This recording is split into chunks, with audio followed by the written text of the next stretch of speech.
উর্মিমালার ডাকাডাকিতে সেই ভয়ঙ্কর দৈত্যের ঘুম ভেঙে যায়।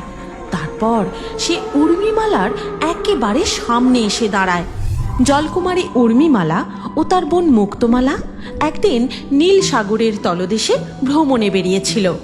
ঘুরতে ঘুরতে তারা নীল সাগরের বেশ অনেকটা গভীরে পৌঁছে গিয়েছিল।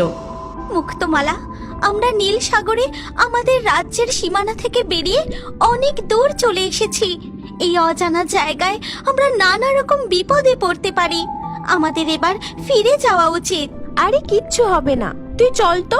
ওই দেখ, সামনে কি বড় একটি প্রাসাদ, আর তার চারপাশে কত সুন্দর সুন্দর প্রবাল।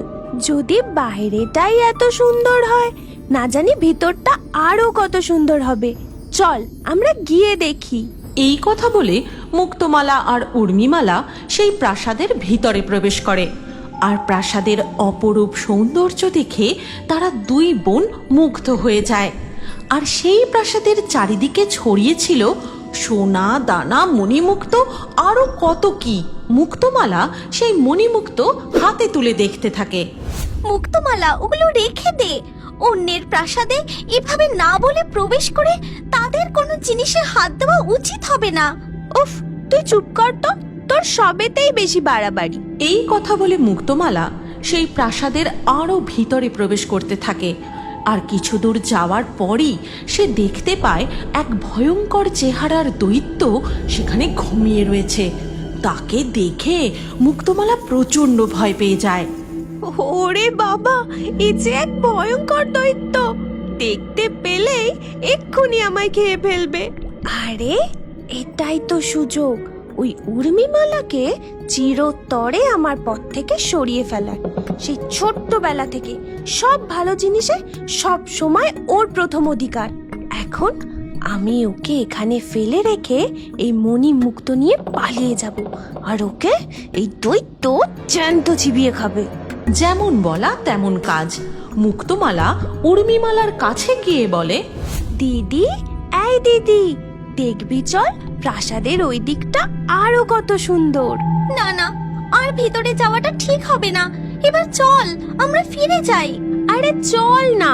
তারপর মুক্তমালা উর্মিমালাকে জোর করে নিয়ে প্রাসাদের ভিতরে যায়। আর উর্মিমালা কিছু দূর এগিয়ে গেলেই মুক্তমালা সেখান থেকে পালিয়ে যায়। কিছুক্ষণ পর উর্মিমালা পিছন ফিরে মুক্তমালাকে আর দেখতে পায় না। মুক্তমালা, মুক্তমালা, বোন, কোথায় গেলি তুই? আমি তোকে দেখতে পাচ্ছি না কেন? মুক্তমালা! উর্মিমালার ডাকাডাকিতে সেই ভয়ঙ্কর দৈত্যের ঘুম ভেঙে যায়। তারপর সে উর্মিমালার একেবারে সামনে এসে দাঁড়ায়। আর তাকে দেখে তো উর্মিমালা প্রচন্ড ভয় পেয়ে যায়। কে তুই?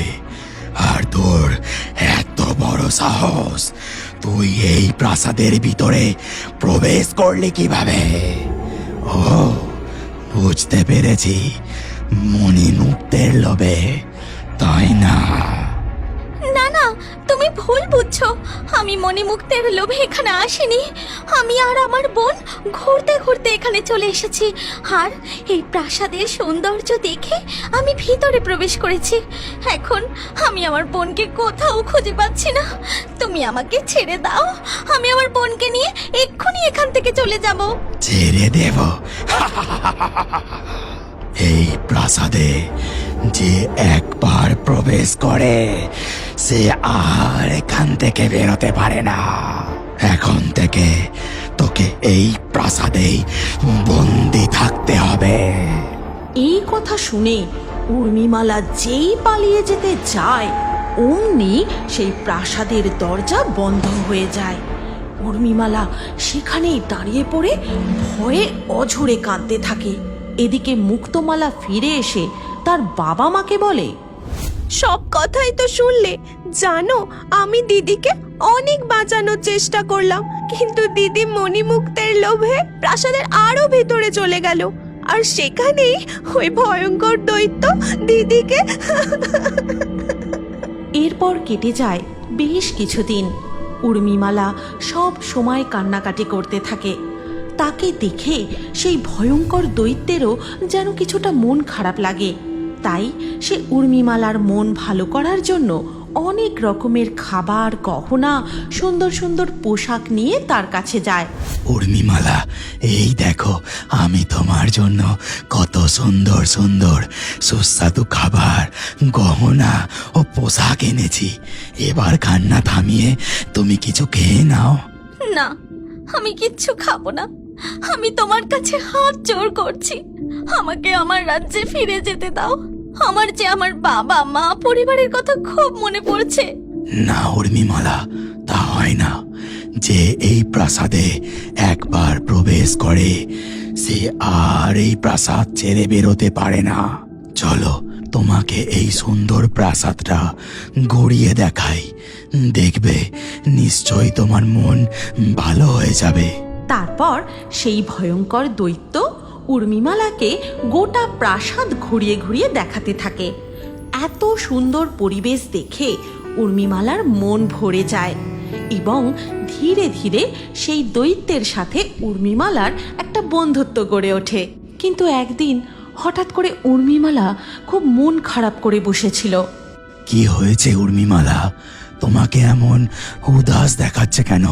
বন্ধু, আমার যে পরিবারের কথা খুব মনে পড়ছে, তুমি আমাকে একবার সেখানে যেতে দাও। ঠিক আছে, তুমি যেতে পারো, কিন্তু তোমাকে 3 প্রহর পেরোনোর আগেই সেখান থেকে ফিরে আসতে হবে, না হলে যে। ঠিক আছে, আমি 3 প্রহর পেরোনোর আগেই ফিরে আসব। এই নাও, এই জাদুমুক্ত আর ঝিনুক আয়না তোমার সাথে রাখো। এই জাদুমুক্তের সাহায্যে তুমি এখানে আবার ফিরে আসতে পারবে, আর এই ঝিনুক আয়নার সাহায্যে এই প্রাসাদের সব কিছু তুমি দেখতে পাবে। এই কথা শেষ হতেই উর্মিমালা সেই জাদুমুক্ত আর ঝিনুক আয়না নিয়ে সেখান থেকে অদৃশ্য হয়ে তার বাড়ি ফিরে যায়। আর সেখানে গিয়ে তার পরিবারকে সমস্ত কথা খুলে বলে। আর সব কিছু শুনে মুক্তমালা মনে মনে বলে, না না না, এটা কিছুতেই হতে পারে না। আমি এক ভেবে ওই উর্মিমালাকে ওখানে ছেড়ে এলাম, এখন তো দেখছি সেখানে ও রানীর মতো রয়েছে। না, 3 প্রহরের মধ্যে ওকে কিছুতেই ফিরতে দিলে হবে না, তাহলে ওই দৈত্য রেগে গিয়ে ওকে জ্যান্ত চিবিয়ে খাবে। উর্মিমালা তার পরিবারের সাথে সুন্দর সময় কাটাতে থাকে। দেখতে দেখতে 3 প্রহর কেটে যায়। তখন উর্মিমালা বলে, পিতা, মাতা, 3 প্রহর শেষ হতে আর বেশিক্ষণ বাকি নেই, আমাকে এবার ফিরে যেতে হবে। দিদি, এতদিন পর তুই ফিরলি, আরো কিছুক্ষণ থেকে জানা। তুই ফিরে গিয়ে ওই দৈত্যকে বুঝিয়ে বললে ও ঠিক শুনবে। মুক্তমালার কথায় রাজি হয়ে উর্মিমালা আরও কিছুক্ষণ সময় তার পরিবারের সাথে থাকতে রাজি হয়ে যায়। কিন্তু কিছুক্ষণ পরেই হঠাৎ করে উর্মিমালার মনটা কেমন যেন উথাল পাথাল করে ওঠে। সে দৌড়ে গিয়ে ঝিনুক আয়নার সাহায্যে প্রাসাদের ভেতরটা দেখতে থাকে।